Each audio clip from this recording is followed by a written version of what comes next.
Welcome to the Eagles Checkdown, the fastest under 10-minute Eagles podcast there is. Bringing you news, notes, and opinions right here on the Eagles Pinpull Podcast Network. I'm Phil Stiefel, your host. You can find me at Beard of Knowledge on all social media platforms. And guys, it's Dallas Sucks Week. It's Thursday. It's November 7th. And we are inching closer to every Eagles fan's favorite week of the year. Eagles invading Dallas and going to do their best to continue the Dallas Cowboys losing streak. The Cowboys have lost 3 in a row or 3-5. Good little distance behind us in the division. The Eagles have won 4 games in a row. So we got lots to dive into. They practiced Wednesday for the first time, and there's a laundry list of players that did not practice, limitedly practice, et cetera, et cetera. So we got lots to dive into here today. So let's get started first with the practice report from Wednesday. 3 names did not practice at all. One we knew was probably going to happen, and that's Ben Van Sumeren. The linebacker turned fullback. He's got a concussion from last week's game against Jacksonville. He did not participate. Nolan Smith did not participate with a groin injury, and Devontae Smith with a hamstring injury. There doesn't seem to be too much concern. Hopefully that they're trending in the right direction and will be available to go Sunday afternoon against Dallas. Next, in the limited participant category, Saquon Barkley and Jalen Hurts got rest days, did not practice really. They were there, did not do much. Got to give them maintenance. We're going to get into that in a second. Mekhi Becton was a limited participant. A.J. Brown was running routes, limited participant, but running routes in practice. That is a great sign considering he's got a knee injury. Bryce Huff was limited with his wrist injury that held him mostly out of the game. Fred Johnson, knee. He obviously took a dirty hit on Sunday in that Jaguars game. Good to see him participating. Darius Slay participated limitedly with his groin injury. That's a positive sign moving forward. Cam Jurgens with a wrist. Aeneas Smith's ankle. He's been out, but whatever. Josh Sweat, Jeremiah Trotter Jr. both had hip injuries that kept them limited. Dude, that's a long list. But there's one name I did not mention on that participation list, and that's Dallas Goedert and his hamstring. He participated fully, 100%. So that's a fantastic sign that he may be back. Now, a lot of people will say, well, that's a lot of injuries, a lot of people hurt, a lot of people not practicing. Look, there's a lot of good and a lot of bad by having your bye week in week 5 in the season, early in the season. The good, it helped us get over A.J. Brown and Devontae Smith's early season injuries. It was good because it gave the Eagles an extra week early in the season to continue to adjust to the Vic Fangio and Kellen Moore new offense and defensive systems. It gave Cooper DeJean time to finish integrating into the defense. But on the flip side, now here we are in week 10 of the season. We played 8 games, a bye week. So, yeah, week 10, and now we don't have. So now we're going to get every single week, multiple practices a week where veterans and leaders of this team get limited or completely not practiced due to rest days. It's going to happen. It's just the nature of the game. But the big takeaways from this injury report is Dallas Goedert did practice in full. And we need Dallas. We know Dallas Goedert gets up for these Cowboys games and really wants to play in these Cowboys games. Darius Slay, limited practice, but that's better than no practice at all. And the fact that A.J. Brown, like I said, did practice, even in a limited fashion. And there were videos from some of the beat reporters at practice that showed him running routes in the part of practice that's open to the media. So those are all great things and trending in the right direction.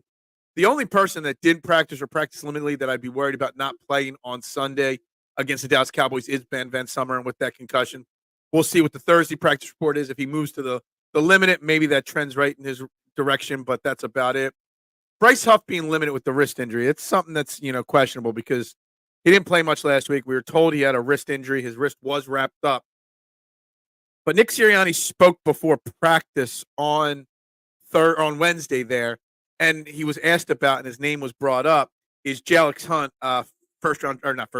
third round draft pick of the Eagles from this past draft, who hasn't seen the field much in a defensive purposes. He's playing special teams most weeks, but that's about it. And Nick Sirianni spoke very highly of Jalen Hunt and said he's working his way and he's having great practices. Basically, the words that Nick Sirianni used were the exact same words used before we started to see Cooper DeJean on the field regularly for defense. And then that grew and grew and grew. So I'm just going to say it. Release. Free the man. Let's get Jalen Hunt onto the field and see what he's capable of doing. If he's practicing well, that's what the coaches talk about. Practicing well, get you on the field and get you an opportunity. Give him that opportunity. And maybe Bryce Huff's injury opens up that opportunity for Jalen Hunt. On to the Dallas Cowboys for a little bit. Some quick thoughts on the Dallas Cowboys before tomorrow's episode when we make our final predictions and stuff like that on Friday. The Cowboys have lost 3 in a row. They've only got really one good win on the season this year, and that's beating the Pittsburgh Steelers in a very close game a few weeks back. For the most part, the Dallas Cowboys have been a pretty bad team this year. There is going to be no Dak Prescott this week. CeeDee Lamb was limited in practice. They call it lightly practice in Dallas, whatever. So maybe he'll be there, but they're giving up over 28 points a game, their defense. They're only scoring just over 21 points a game. This is another game where our defense should be able to dominate them, Cooper Rush, and that Cowboys offense. And unfortunately, we've talked about it a bunch, watching Saquon Barkley's carries. Their defense has given up over 147 rushing yards a game. It's another game where we are going to have to hope that the Eagles offense and the game plan is to run the football, dominate the time of possession, which the Cowboys are losing time of possession week in and week out, run, gash them, and then set up the big plays. Also, they don't turn the ball over much. Or they don't turn the ball over, or let me reset that for a second. They turn the ball over a lot more than they create turnovers. They're at a -7 in the turnover battle right now. They don't run the football well either, which is great because, I guess that's partially because they're down a lot in games, but also their offensive line isn't what it used to be. They're only averaging 3.8 yards per carry right now as an offensive Dallas Cowboys. So run the ball, create those turnovers, get after Dak. They don't get a lot of sacks. They don't create a lot of turnovers, but they give up a lot of sacks, and they give up the ball a lot. So there's a lot of things leaning in the direction that makes this week's game extremely winnable for the Philadelphia. And honestly, considering we have the short week, and that's also why you're getting a lot of these rests for players, because next week we play Thursday Night Football against the Washington Commanders. This is an important week, more so than people realize, to get the win, because Thursday Night Football against the first-place division Washington Commanders is going to be a tough match. Whether it's home or away, it would be a tough match. So getting the win this week against the Cowboys is extremely imperative because the Cowboys are falling apart. The Eagles are rising. Let's extend their losing streak. Let's extend our winning streak and get the win, because next week with the Washington Commanders, you got Baltimore, you got the Rams. Got some tough games coming up on the schedule. Very important to get that 7th win right now this week against the Dallas Cowboys. Guys, I'm Phil Stiefel. This is the Eagles Checkdown, the fastest under 10-minute Eagles podcast there is, right here on the Eagles Pin Pull Podcast Network. Guys, you can find my YouTube channel, the STT Sports Network. I've linked the network below. Please copy and paste it. Subscribe to my YouTube channel. I greatly appreciate it. 300-400 people download this at minimum every single morning. I don't have 300 subscribers on my YouTube channel. I'd greatly appreciate a subscribe. Take care of that for me, guys. I'd greatly appreciate it. But again, I'm Phil Stiefel. This is the Eagles Checkdown. Go Birds, and bubbles up to y'all.